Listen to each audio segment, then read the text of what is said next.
Dan Allah setiap mau menurunkan bala itu pasti ngomong dulu sama kutub. Nah, jadi Allah menyampaikan ke kutub dulu. Kalau kutub mengiyakan, maka turun azab. Habib Abu Bakar Gresik itu menentukan kiblatnya nggak pakai kompas. Habib Abu Bakar Gresik menentukan kiblatnya nunggu apa? Nunggu Nabi. Ya Allah, Akbar.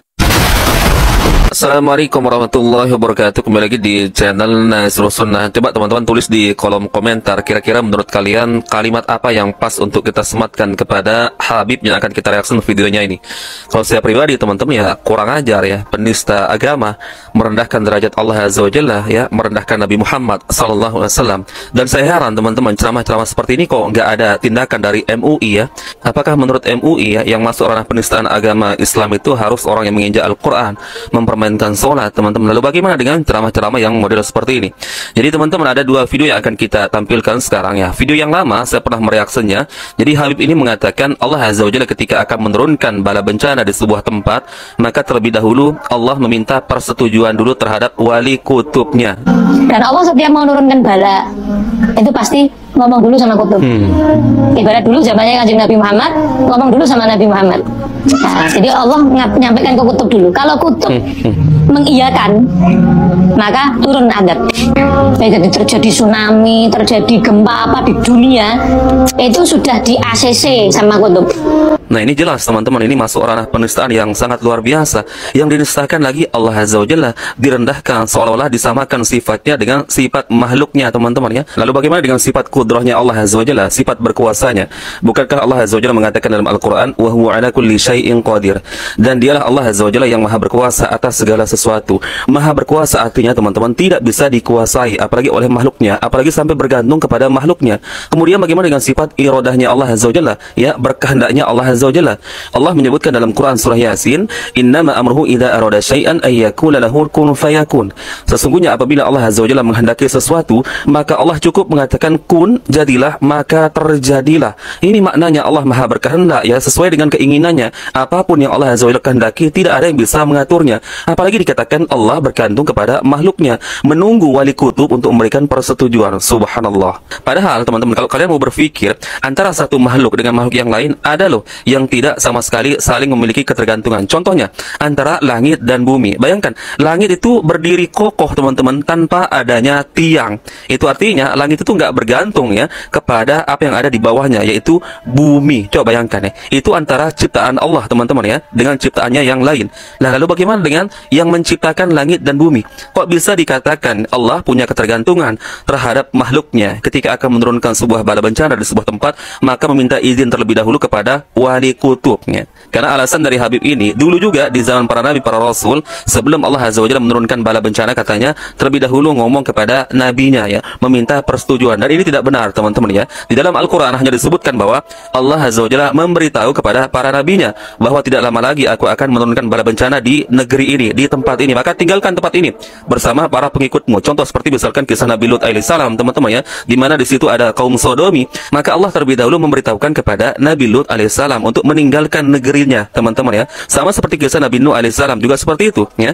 Allah terlebih dahulu memberitahukan kepada Nabi Nuh alaihissalam bahwa tidak lama lagi akan diturunkan di situ sebuah banjir yang sangat besar, maka tinggalkanlah negerimu dan buatlah sebuah bahtera yang besar, perahu yang besar teman-teman, untuk kamu, keluargamu, ataupun siapa yang menjadi pengikutmu. Tapi itu bukan bentuk Allah meminta izin atau meminta persetujuan kepada nabinya. Ini luar biasa, sangat-sangat jauh melenceng teman-teman ya dari makna yang sebenarnya. Baik, ini video yang kedua lagi teman-teman, kita akan simak. Nah ini juga luar biasa, kali ini merendahkan Nabi Muhammad SAW. Jadi Habib ini bercerita teman-teman, di masa hidupnya Habib Abdurrahman As-Segaf ketika membangun sebuah masjid yang ada di Solo, kalau nggak salah nama masjidnya Masjid As-Segaf. Jadi Habib ini menentukan arah kiblat itu bukan dengan menggunakan kompas ya pada umumnya, tapi kata Habib ini, Habib Abdurrahman As-Segaf ya, menentukan arah kiblat itu menunggu Nabi Muhammad SAW untuk memberikan arah yang tepat. Ini subhanallah teman-teman ya. Jadi katanya Nabi Muhammad itu hadir ketika pembangunan Masjid As-Segaf Solo. Kemudian Rasulullah SAW yang memberikan petunjuk bahwa ini arah kiblat yang tepat. Masjid As-Segaf Solo. Masjid As-Segaf Solo pasti yang sering ke Solo tahu. Sampingnya Masjid Riyadh. Masjid As-Segaf Solo itu yang bangun Al-Habib Abu Bakar As-Segaf Gresik. Ya, yang memakmurkan masjidnya, yang bangun kakek kami, Habib Abdul Qadir As-Segaf. Abah dari umi saya. Habib Abu Bakar Gresik itu nentukan kiblatnya nggak pakai kompas. Ente pakai kompas. Ini piye iki pas ora iki? Kadang ada pergantian kiblat. Wah, kiblatnya diupdate. Kemarin ada pergeseran bumi itu. Diganti miring-miring, masjidnya miring-miring terus. Habib Abu Bakar Gresik menentukan kiblatnya nunggu apa? Nunggu Nabi. Ya Allah akbar. Bakar Gresik kutub. Percaya saya rem.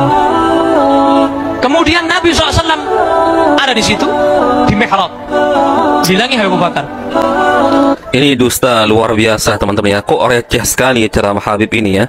Hanya untuk menentukan arah kiblat ya. Masjid Assegaf Solo di zaman Habib Abdurrahman Assegaf katanya tidak menentukan dengan kompas, tapi menunggu kehadiran Nabi Muhammad Sallallahu Alaihi Wasallam. Ya Allah teman-teman ya. Lama-lama Habib ini akan bicara sebebas-bebasnya teman-teman ya. Nanti mungkin dia bisa mengklaim bahwa yang merancang bentuk rumah saya itu Rasulullah Sallallahu Alaihi Wasallam ya. Yang merancang bentuk pondok pesantren saya itu adalah Rasulullah Sallallahu Alaihi Wasallam. Ya, tidak ada yang tidak mungkin teman-teman ya. Bayangkan sekelas penistaannya terhadap Allah Azza wa Jalla saja berani dia katakan. Yang disebut bahwa Allah Azza wa Jalla menunggu keputusan atau persetujuan terlebih dahulu dari wali kutub sebelum Allah menurunkan bala bencananya teman-teman. Itu sudah penistaan yang sangat-sangat besar teman-teman ya. Apalagi yang lebih kecil daripada itu. Kalau Allah saja sudah berani direndahkan ya, apalagi Nabi Muhammad teman-teman. Maka akan muncul kedustaan-kedustaan berikutnya. Bayangkan hanya untuk menentukan arah kiblat saja, Habib Abdurrahman Assegaf katanya nggak pakai kompas, tapi menunggu Nabi Muhammad Sallallahu Alaihi Wasallam yang memberikan petunjuk arah kiblat yang tepat. Ini kan luar biasa teman-teman ya. Kok enteng sekali lisannya orang ini, kok nggak ada rasa takut berdusta ya atas nama Allah Azza wa Jalla, atas nama Rasulullah Sallallahu Alaihi Wasallam teman-teman ya. Sedikit-sedikit mengaku bertemu Nabi Muhammad ya, dalam mimpi ya, dalam kondisi terjaga teman-teman, tapi nggak malu ngaku cucu Nabi Muhammad teman-teman ya. Tapi justru dia sendiri yang merendahkan Allah Azza wa Jalla, merendahkan Nabi Muhammad Sallallahu Alaihi Wasallam yang dia anggap sebagai kakeknya. Ingat sabda Rasulullah, man salimal muslimuna min lisanihi wa yadihi. Muslim yang baik adalah yang mana orang lain selamat dari lisan dan tangannya. Dan kata-kata seperti ini teman-teman ya, orang nggak akan selamat teman-teman ya dari lisannya kalau sampai dipercaya ya. Kemudian diceritakan kembali apa yang diceritakan oleh Habib ini, maka tentu saja ini akan menjadi amal jariah yang buruk. Baik teman-teman ya, semoga kita dimudahkan oleh Allah Azza wa Jalla untuk senantiasa setiap hari bertobat teman-teman ya atas segala ucapan kita, entah mungkin sadar atau tidak sadar teman-teman, apalagi dengan sengaja teman-teman ya. Taib. Semoga ini bermanfaat teman-teman sebagai sharing-sharing kita di video kali ini. Barakallahu fikum. Insyaallah kita bertemu lagi di video berikutnya. Assalamualaikum warahmatullahi wabarakatuh.